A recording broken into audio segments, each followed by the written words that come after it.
E aí, eu sou o Sent. E seguinte, você sabe qual foi o primeiro survival horror de todos? Qual foi o primeiro a ser criado e que deu origem a esse tipo de jogo? Se você falou Alone in the Dark, Resident Evil ou Silent Hill, você errou. Mas calma, hoje eu tô aqui pra falar sobre o primeiro survival horror criado. E seu nome é Kill Switch.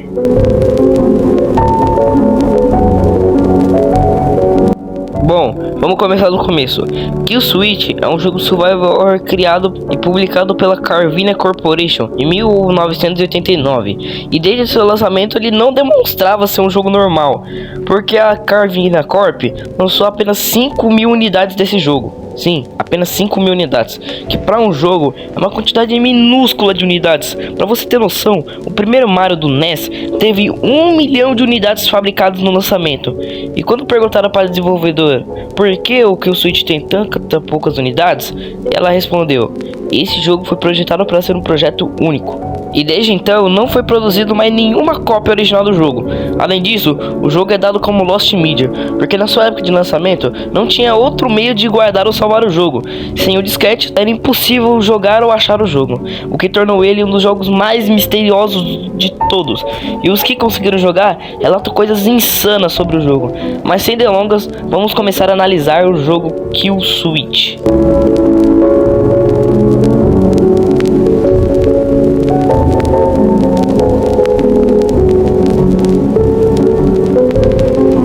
Bom, começando pelo menu, é um menu bem simples, porém bonito de certa forma. E tem tudo que um menu normal precisa: o New Game, as configurações e os créditos. Mas uma coisa bem bizarra desse menu não é nem o menu, em sim as músicas, que são músicas folclóricas europeias, que deixa tudo desconfortável e deslocado. Mas, começando um novo jogo, temos 2 personagens jogáveis para escolher. O primeiro personagem é Porto, que ao contrário do seu nome, é uma mulher, e tem a habilidade de diminuir e aumentar de tamanho. E o Guest, que é um demônio invisível. Literalmente, o Guest é invisível, não tem como vê-lo, sendo a única personagem jogável, sendo a Porto. Escondendo ela, o jogo começa. O jogo começa com a Porto acordando numa mina de carvão, com feridas nos ombros e desnorteada. E a nossa missão, como qualquer outro survival horror, é escapar dali com vida. Então, adentrando a mina, Porto percebe que tem vários demônios invisíveis, como o Guest, e também outras criaturas, como golems de pedras e trabalhadores possuídos pelos demônios. E a história desse jogo é contada através de fitas cassetes e códigos, que para um jogo de 1989 são conceitos bem à frente de seu tempo, sendo usado até em jogos atuais.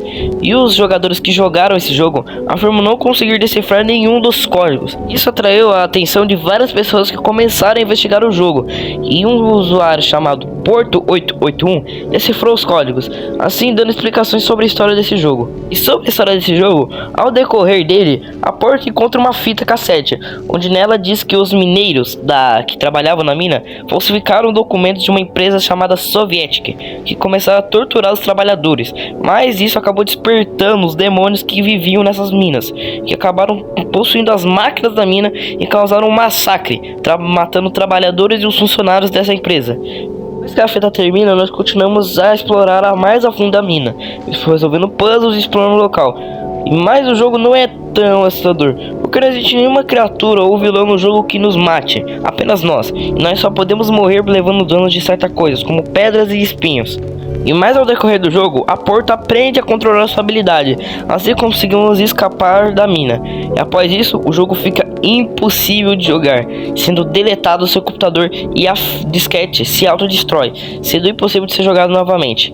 E isso foi Kill Switch.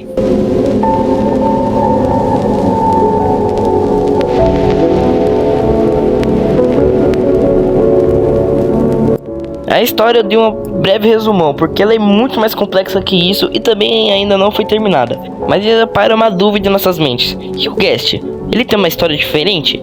Então, ninguém que jogou o jogo conseguiu terminar a campanha do Guest, porque como ele é invisível, é quase impossível de jogar com ele, porque Ele é invisível, não tem como você ver a gameplay dele e não tem como você saber se ele tomou dano ou não, fazendo ele ser impossível de ser jogado por nós. A história do jogo é uma história de um survival horror comum, sem muitas surpresas, mas pra época foi um jogaço e combinado com a raridade dele, fez ele ser aclamado por jogadores da época e sendo relembrado em meados de 2012 a 2017. Ele se consolidou como uma creepypasta. E no começo achavam que esse jogo era uma Lost Media. Realmente ele é, porque ele não tem como você jogar esse jogo hoje em dia. As únicas provas da sua existência são gameplays que foram gravados por um usuário chamado Yamato em 2005, onde ele ganhou uma cópia em um leilão e gravou sua gameplay jogando o jogo. E essa é a única prova que temos de sua existência. E o Kill Switch entra no mesmo conceito de outros jogos que eu já falei nesse canal, como o The Theater, que são jogos perdidos que nunca existiram. Mas isso foi Kill Switch. E saber que o primeiro survival horror de todos os tempos é um jogo tão enigmático e que é agora Lost Media é algo fascinante. Eu sou o Sente e tchau.